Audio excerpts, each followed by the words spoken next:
prefer to live in the city. I like a convenient life. In the city, I can eat KFC, I can drink Starbucks, I can go to shopping in some bigger shopping mall. I also think deliveries is faster in the city than countryside.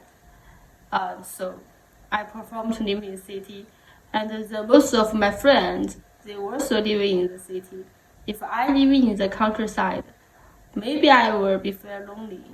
Living in city offers convenience, access to diverse job opportunities, and a vibrant social scene. But it often comes with a higher living costs, noise, and a fast-paced lifestyle. On the other hand, countryside living provides a peaceful environment, more space, and a closer connection to the nature. But it may lack amenities, job opportunities, and social activities. So the choice between country or city side, it ultimately depends on whether you value the convenience and opportunities of urban life or the tranquility and the space of rural life.